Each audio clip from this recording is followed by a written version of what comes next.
올 한 해도 변함없으신 사랑과 자비로 그리고 긍휼하심으로 우리 새생명교회와 모든 지체들의 가정을 지켜주시고 은혜로 채워주신 하나님께 감사와 찬송과 영광을 올려드립니다. 말씀을 준비하면서 이렇게 한 해를 돌아보니까 모든 일들이 정말 주마등 같이 이렇게 착 스쳐서 지나가더라고요. 근데 아직까지 세계적으로는 코비드 상황이 종료되지를 못했지요. 그리고 백신을 맞으면 문제가 다 해결될 줄 알았는데 지금 백신을 맞아도 계속해서 돌파 감염이 확산되는 그런 지경입니다. 여러분들 뉴스를 보셔서 아시겠지만은 이제 3차 부스터를 맞고 있어도 걸린 사람들의 거의 대부분이 이제 돌파 감염에 해당하는 사람들이 많고 이제 아직 백신 안 맞은 아기들을 통해서 오히려 이제 어른들이 전염되는 그렇죠. 그런데 뭐 증상은 그렇게 심하지는 않다고는 합니다. 그럼에도 불구하고 위중증 환자들의 숫자가 좀 늘어나는 걸 보면서 이게 참 쉽지 않구나. 이 코비드 상황이 뭐 백신이 있으면 되고 또 치료제가만 있으면 또 금방 뭔가가 종료가 될 것 같았는데도 뭔가 미궁에 빠진 듯한 그런 시간을 지냈죠. 여러분 참 지난 2년의 시간은 우리로서는 정말 경험해 보지 못했던 그러한 시간들이니까 모두가 얼마나 지치고 마음이 힘든지 모릅니다.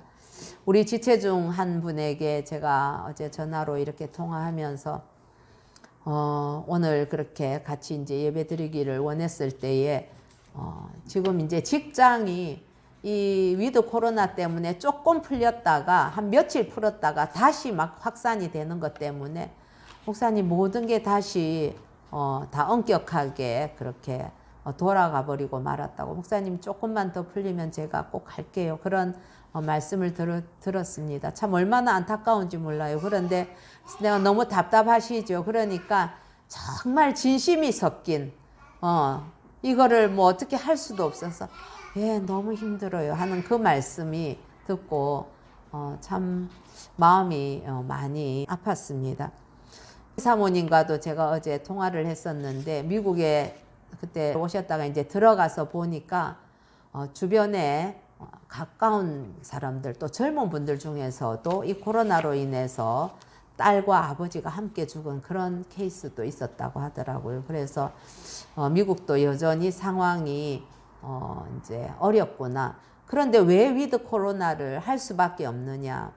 코로나로 인해서 죽는 것보다 이게 경제적인 문제 때문에 굶어 죽게 생긴 일이 사실은 더 많기 때문에 어쩌면 좀 고육지책으로라도 이렇게 할 수밖에 없지요. 그래서 이런 팬데믹의 문제를 바라보는 시각들을 우리가 다양한 시각으로 바라보면서 우리가 앞을 전망하고 우리의 신앙도 지켜나가야 되겠다 하는 그런 것들을 정리를 한번 해보게 되었습니다.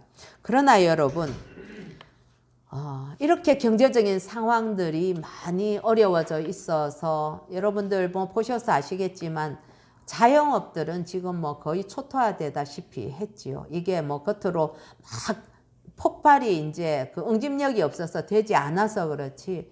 그래도 공무원이나 월급여자들은 안정된 것을 좀 유지할 수 있겠지만은 자영업자들은 거의 대부분 한 2년 뭐 지금 이제 임대 기간 뭐 끝내기도 전에 다 가게들을 내놓은 버티지 못하고 이런 경우들이 얼마나 많은지 모릅니다. 이렇게 어렵다고 해서 그렇다고 그러면 우리가 감사할 것이 없을까요? 그렇진 않더라고요. 이렇게 힘든 한 해였음에도 불구하고 우리가 역시 돌아보면 감사할 것밖에 없구나 하는 것이 오늘 추수감사절을 맞는 저의 고백이자 그리고 우리 모두의 고백이 될 것이라고 믿습니다. 기독교에서 감사라는 이 단어 정말 기독교를 대표하는 그런 단어이죠. 그래서 지난주에도 말씀드렸지만 마르틴 루터는 그리스도인인가 그리스도인이 아닌가를 확정할 수 있는 것이 있다면 그건 바로 감사이다. 감사할 줄 아는 사람은 그리스도인이다 라고 얘기한 것처럼 그렇게 감사는 우리에게 우리의 호흡과도 같은 그런 신앙의 한 모습이 되기도 합니다. 통상적으로 우리 사람들한테 이제 감사라고 하면 그렇게 얘기할 때가 많지요. 아니, 감사할 게 있어야 하지. 뭐 이것도 어렵고 저것도 안 되고 나라도 이 모양이고 내 형편도 이렇게 힘들 때 감사는 무슨 감사냐. 이런 부정적인 반응을 내놓는 경우들이 많이 있습니다. 더더군다나 뭐 이 팬데믹 상황이라면 더 그렇겠지요. 그냥 참고 지낼 뿐이다. 코로나 안 걸린 게 그래도 그나마 감사한 거다. 이런 말을 할지도 모르겠습니다. 그러나 여러분, 현실에 대해서 부정적으로 생각하는 그런 사람들의 말대로 현실적인 어떤 조건들이 좋아지면, 현실의 문제들이 해결이 된다면 그러면 그 사람이 감사의 사람으로 바뀌겠습니까? 그렇지 않거든요. 예. 참 사람의 그 욕구라는 것은 끝이 없는 거인 것 같아요. 환경이 좋을 때에 조건을 따져가면서 하는 그런 감사라면은 이건 신앙과 상관없이 누구나 할 수 있는 거죠. 좋은 환경에서 난 행복해, 나 감사해, 그렇게 할 수 있겠지만은 그러나 진정한 감사, 참된 감사는 이런 환경이나 조건을 뛰어넘는 무조건의 감사가 되는 것이죠. 그래서 그럼에도 불구하고 감사라고 할 수가 있겠습니다. 제가 이렇게 신앙생활을 하면서 보면 저 사람이 감사를 얼마나 많이 하는가, 그 심령이 얼마나 감사로 충만한가 하는 것은 그분의 신앙의 깊이의 척도라고도 할 수 있는 거죠.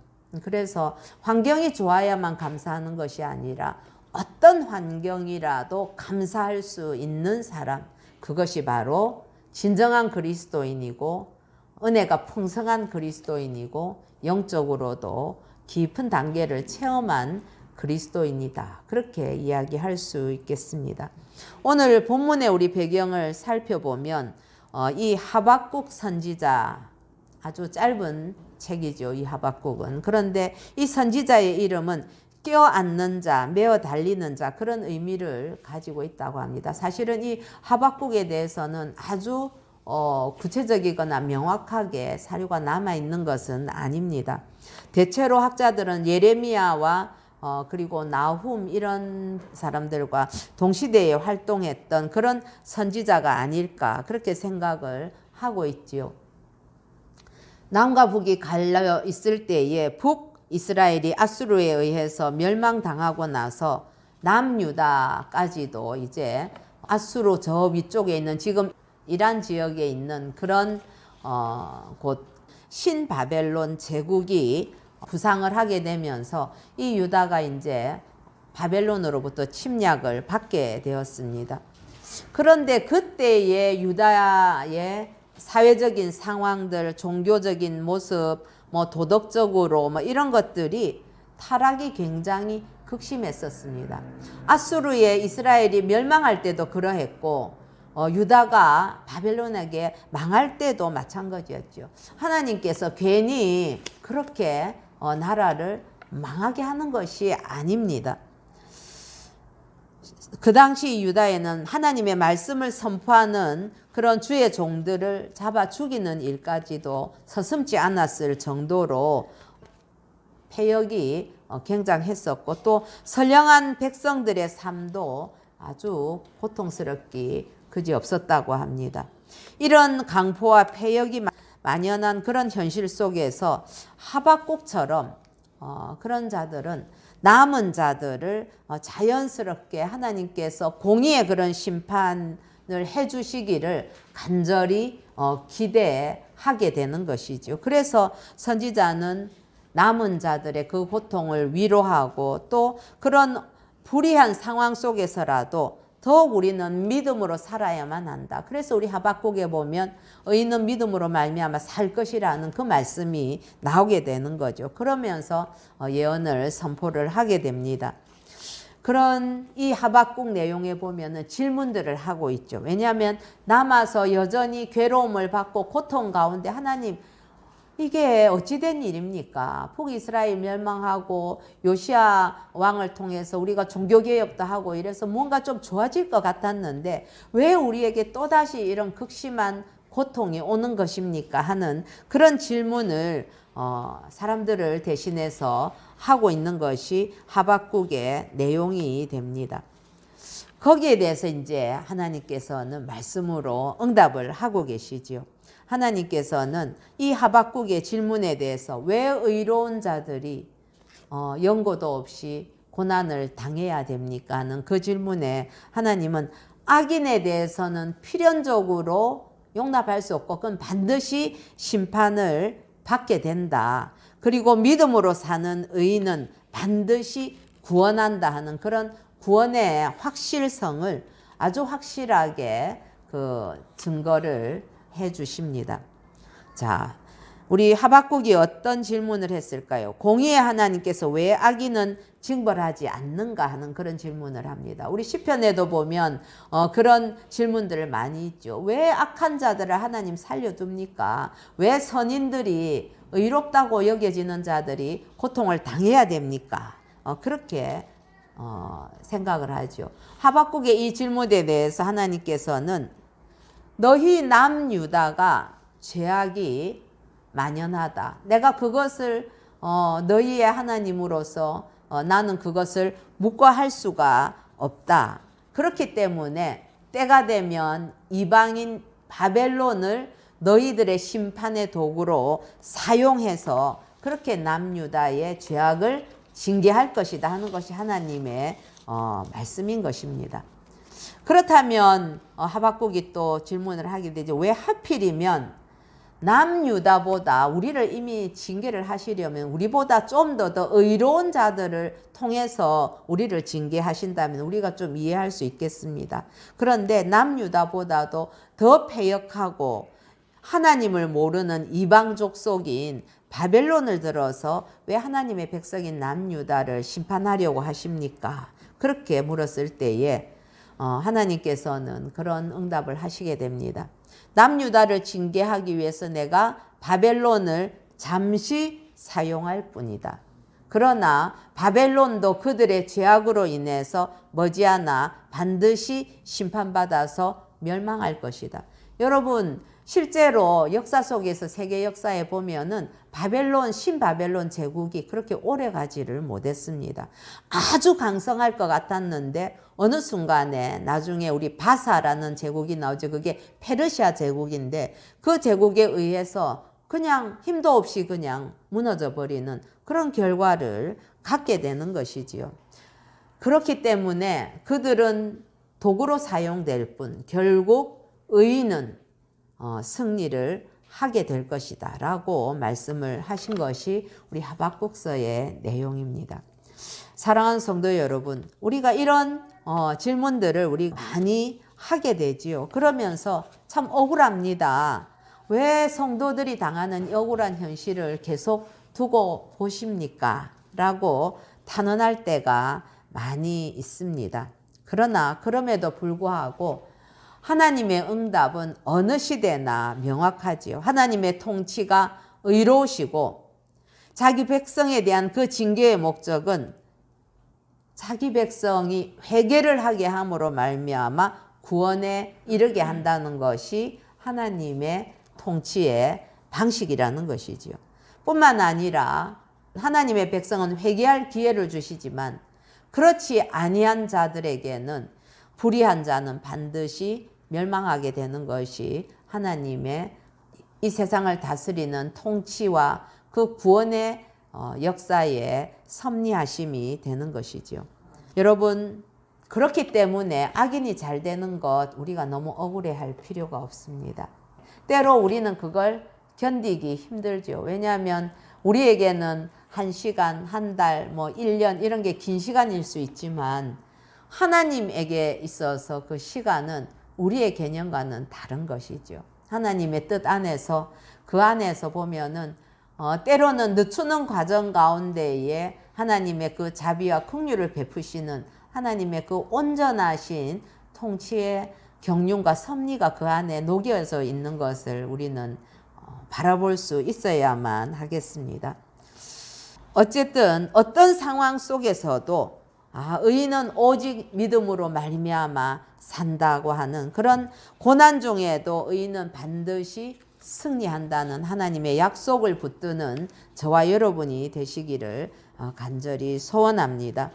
그래서 하나님의 그 의로운 통치에 순응을 해서 하나님으로부터 의롭다고 칭함을 받는 자, 그들이 바로 의인인데, 이 의인은 뭐 도덕적으로 완벽하거나 그런 의인을 말하는 것은 아니지요. 그런 하나님의 칭의 의인이라고 칭함을 받는 그것을 통과한 자는 심판날에 하나님을 믿고 의지하는 자를 구원하신다는 그 하나님의 약속에 따라서 반드시 승리하게 되는 것입니다. 그래서 이 3장은 하나님이 악인에 대해서 심판하신다, 그리고 의인을 구원하신다는 그 사실에 대해서 이 하박국 선지자가 하나님께 항변하듯이 질문했다가 하나님의 이러한 명확한 답변을 듣고 그 마음이 너무 감사해서 신앙 고백적인 찬양을 하는 것이 오늘 우리가 읽은 부분이 되는 것입니다. 여러분, 이 하박국 선지자가 찬양하는 이 상황은 어떤 상황입니까? 우리가 잘 아는 찬양, 무화과 나무 잎이 마르고 포도 열매가 없으며, 우리 그런 찬양 많이 하지 않습니까? 감람나무에 소출이 없고 포도에 열매가 없고 무화과 나무도 무성치 못한 그런 상황이 되는 거죠. 여러분, 이 팔레스타인 지방에서는 지금 여기에서 노래하는 무화과 나무, 포도나무, 감람나무, 이거는 너무너무 소중한 3대 나무에 속합니다. 가장 쓸모있고 그리고 가치가 있는 유실수가 되는 거죠. 기름도 짜게 되고, 포도는 포도주를 만들게 되죠. 거기는 석회질이 많아서 포도주를 음료수처럼 그렇게 먹어야만 되는 것이거든요. 그렇죠. 그리고 또 포도는 말려서 건포도도 이렇게 먹을 수가 있죠. 무화과 나무에 그것도 말려서 보관이 되고 먹을 수 있는, 정말 이들의 삶에 있어서는 가장 필요한 유실수들이거든요. 그런데 이게 소출이 없다는 것은 어떻게 됐다는, 그 땅이 죽었다는 이야기가 아니겠습니까? 즉 유다가 바벨론의 그 침략을 받아서 폐허로 변하게 될 것을 의미하고 있습니다. 실제로 바벨론이 와서 완전히 다 불태우고 그 예루살렘 성을 완전히 초토화시켰습니다. 그리고 밭에도 먹을 것 없고 우리의 양이 없고 외양간에 소가 없는 그런 상황이 된다는 거죠. 여러분, 잦은 전쟁이 한 번으로 끝나지 않지요. 옛날에는 여러 번 침략을 해 들어옵니다. 1차로 와서 이거 다 걷어가고 2차로 와서 저거 걷어가고, 우리가 일본이 와서 우리를 수탈할 때도, 중국이 와서 우리를 침략할 때도 얼마나 삶이 비폐합니까? 전쟁이 있으면 지금도 마찬가지예요. 지금 아프간에 보세요. 저렇게 되니까 사람들 당장 기아로 인해서 굶어 죽는 사람들이 수도 없이 많아지는 것이 하루아침에 생기는 현상입니다.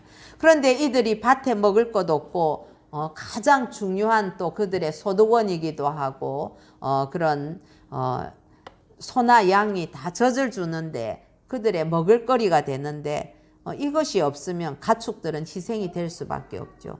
밭에 뭐 풀이 없는데 뭘로 가축을 먹이겠습니까?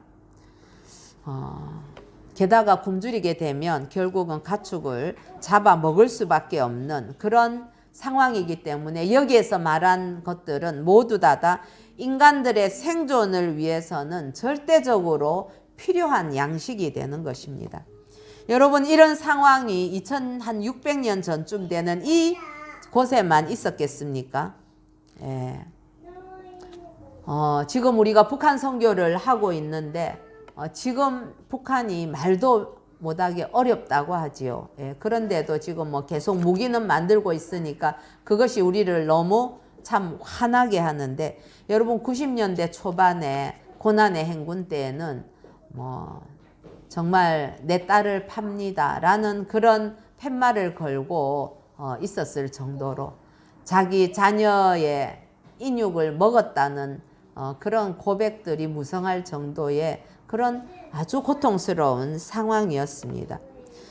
지금 우리가 알고 있는 대로 아프간의 상황이 바로 그러한 상황이 되고, 북한도 지금 인육 얘기가 나오고 있다고 해요. 국경에서 들리는 소리에 의하면.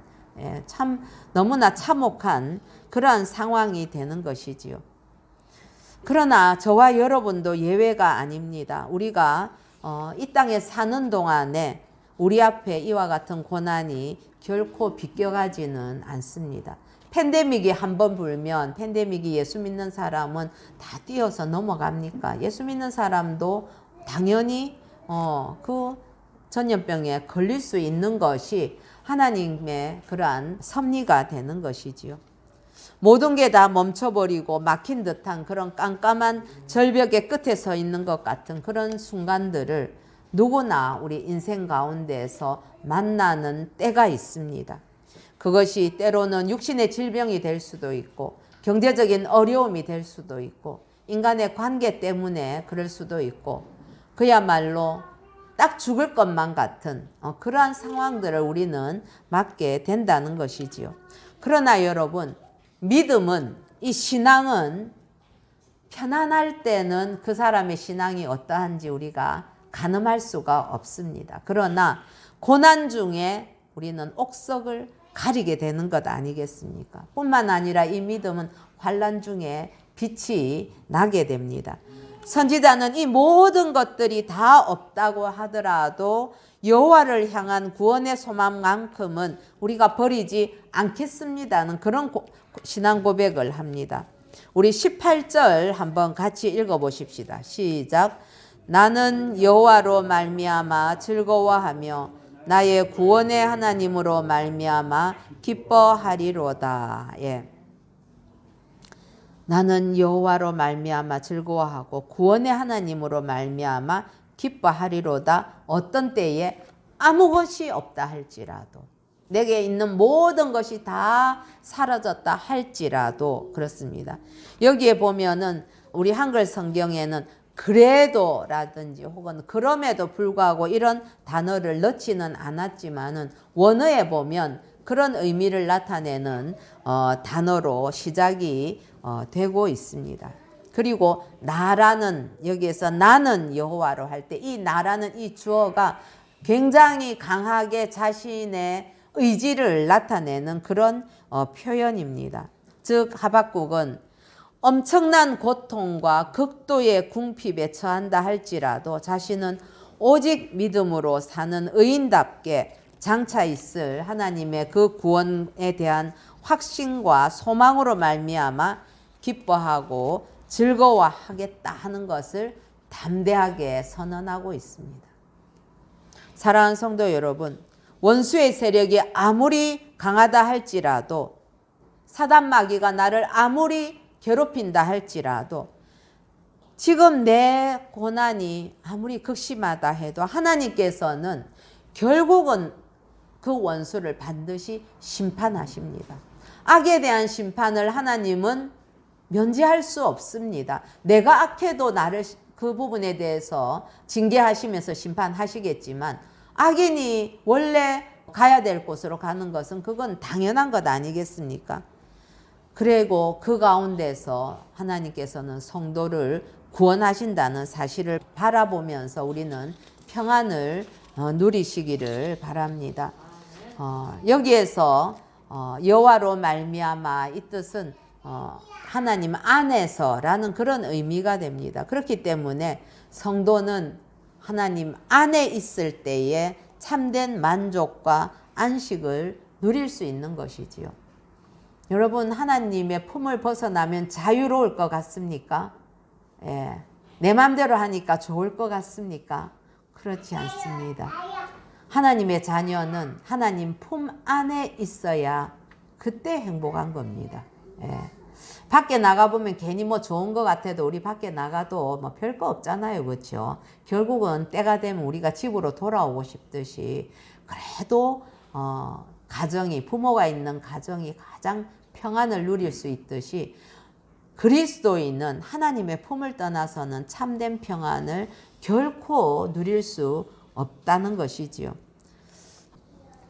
그래서 저는 이 찬양을 참 좋아했습니다. 청년 때 이 찬양 부르면서도 한쪽에서 조금 마음에 어려움이 있었습니다. 이거 너무 엄청난 고백인데 정말 내가 아무것도 없을 때 진짜 난 하나님으로 인해서 기뻐한다고 말할 수 있을까? 내가 왜 이런 찬양을 겁없이 하지? 그런 한쪽에 두려움을 가지고 이 찬양을 했었는데 제가 어둠의 시간들, 그 고난의 시간들을 지나가면서도 이 찬양을 하나님 앞에 올려드릴 수 있음에 무척 감사했던 그런 기억이 있습니다. 이 찬양의 고백은 그렇습니다. 있고 없고의 소유의 문제가 아니라 관계의 문제였거든요. 즉 이 하박국 선지자는 내게 무엇이 있느냐 없느냐, 먹을 것이 있느냐 없느냐, 뭐 출세했느냐 마느냐, 돈을 얼마나 더 모았느냐, 건강한가, 이 문제가 아니라 나와 하나님과의 관계가 어떠한가, 하나님은 나의 구원의 하나님이시다 하는 이 관계에 관하여서 신앙의 고백을 하는 것이지요. 여러분 참 놀랍습니다. 이 관계가 바로 되면 현실적인 모든 문제들을 뛰어넘는 그런 놀라운 역사가 있다는 거죠. 이번 주간에 저도 우리 지체 중에 한 분에게 간증을 들었습니다. 상황은 전혀 변하지 않았습니다. 너무나 육신적으로도 어렵고 참 누구에게도 말할 수 없는 그런 엄청난 산과 같은 문제들을 마주하고 있어서 무척 힘이 들었습니다. 그러나 하나님은 반드시 나를 새롭게 일으키실 것이다. 하나님은 나의 하나님, 나의 구원의 하나님이시다 하는 그 관계에 관하여서 확신을 가지고 믿음으로 주님을 붙들고 있었을 때에 하나님께서는 전혀 다른 길을 터주시면서 위로하시고 기쁨을 주심으로 인해서 이제껏 내가 앞에 있던 그 산과 같은 문제들이 다 녹아 없어지고 기쁨으로 감사하게 되었다. 정말 하나님은 살아계신 분입니다. 살면서 우리가 자녀들에게도 너희가 무엇을 하든지 하나님 앞에서 그렇게 내가 이렇게 하는 것, 교회를 중심으로 사는 것이 내게 좋은 일인가? 아니면 세상의 것을 따라서 교회와는 좀 멀어지는 것이 그래도 괜찮다고 생각하는 것인가? 그 우선순위를 분명히 해라. 그렇게 고백할 때에 하나님은 반드시 내 편에서 늘 승리를 주신다 하는 그런 간증을 하셨다 하는 것을 들었습니다. 사랑하는 성도 여러분, 이 찬양의 고백이 아무나 할 수 있는 고백은 아닙니다. 하나님의 자녀가 아니라면 할 수 없는 고백이지요. 하나님이 내 구원의 하나님이라는 그 사실을 분명하게 고백한 사람만이 할 수 있는 고백이 바로 이 하박국 선지자의 고백이 될 것입니다. 그래서 예수를 나의 구주로 영접하고 동행하는 자만이 부를 수 있는 찬양이 되는 것이지요. 사랑하는 성도 여러분, 주님 안에 거하면서 우리가 머리로만 아니라 이렇게 체험적으로 하나님이 누구신지를 알고 경험하고 환경과 조건을 넘어서는 그런 감사를 할 수 있는 저와 여러분 되기를 간절히 소원합니다. 그래서 늘 나에게 있어서 하나님은 누구신가 하는 것을 질문하면서 그 질문에 대해서 답할 수 있을 때에 하나님을 알고 하나님을 믿게 될 때에 우리는 이 모든 상황들을 뛰어넘는 그럼에도 불구하고의 참된 감사를 할 수 있게 되는 것이지요. 여러분, 오늘 추수감사주일입니다. 어찌 오늘만 특별한 감사를 드리겠습니까? 우리의 일상이 마땅히 감사로 충만해야만 할 것입니다. 그래서 어느 때인가 모르지만은 내 입술에서 감사가 떨어졌다. 내 마음에서 무언가 감사가 없어지고 뭔가 자꾸 불평, 불만이 피어오른다. 그렇다면은 그때는 하나님과 나와의 관계가 어떠한가를 점검해 보아야 합니다. 그리고 여러분은 감사는 습관입니다. 예, 습관이더라고요. 이게 감사할 게 있어서 감사하는 게 아니라 그냥 감사하는 습관에 좀 길들여져 있으면, 그래서 여러분 말이라는 건 굉장한 능력이거든요. 그래서 감사합니다를 입 밖으로 계속해서 대내이다 보면 감사할 일들이 보이게 되고 생기게 되고 쌓이게 되는 거더라고요. 예. 좋은 습관 길들이기 쉽지 않지요. 그래서 습관을 길들인다는 것은 의지적인 노력과 훈련이 필요한 것입니다. 여러분 입술에서 늘 감사합니다를 떨어지지 않도록 한번 해보십시오. 그래서 우리가 주님 안에 있으면 이 불평들이 감사로 변하게 되고 없던 감사도 찾으면 줄줄이 나오게 되어 있습니다. 제가 그래서 여러분들에게 감사의 제목들도 한번 적어보라고 합니다. 감사 제목 적을 게 없더라, 안 나오더라, 생각이 안 난다. 여러분 그렇다면 그거는 좀 더 깊이 하나님 앞에서 내가 영적인 상태가 어떤지를 질문해 봐야 되는 것 아니겠습니까? 세상 속에서 우리가 하나님의 사람으로 살아간다는 것은 광야에 길을 내는 것처럼 만만한 일은 아닙니다. 그러나 지금도 제가 알고 있습니다. 금요일에 우리 공동 기도하거나 아침마다 제가 새벽에 기도할 때 우리 성도들 한 사람 한 사람을 보면 모두가 다 기도할 제목들이 있습니다. 각자가 가지고 있는 고난의 짐들이 누구에게나 다 있습니다. 예. 그러나 그렇다고 해서 모든 분들이 어려워하거나 울고만 있습니까? 불평만 합니까? 그렇지 않습니다.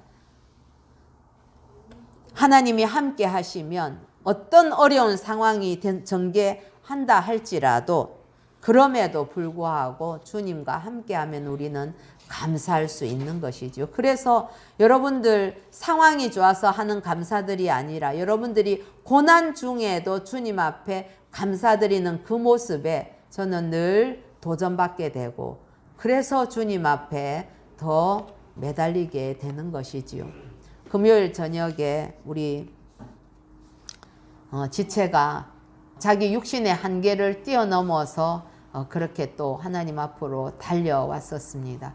수요일 날 와서 예배드리고 은혜 받으려고 왔다가 응급실에 가서 주사 맞고 그렇게 돌아가서 혼자 있는 것이 굉장히 두렵고 차를 타는 것도 두렵고 거기다가 차가 밀리면 더 두렵고 죽을 것 같은 그런 어려움이 있음에도 불구하고 또 도전해서 금요일 저녁에 주님 앞으로 내가 나와서 주님 앞에 오히려 감사하고 기도하는 것이 살 길이라 생각해서 달려온 그 모습, 그걸 보면서 하나님 앞에 간구하지 않을 수가 없었던 것이죠. 사랑하는 성도 여러분, 그렇습니다. 우리가 상황이 좋아서가 아니라 그럼에도 불구하고 어떤 상황 속에서라도 주님이 나를 구원하셨다는, 나를 자녀 삼아 주셨다는 그 단 한 가지 사실만으로도 우리는 범사에 감사할 수 있어야 하지 않겠습니까? 그래서 날마다 하나님 안에서 기뻐하고 즐거워하면서 감사의 우물을 길어 올리는 저와 여러분이 되기를 우리 주 예수님의 이름으로 축복합니다. 아멘.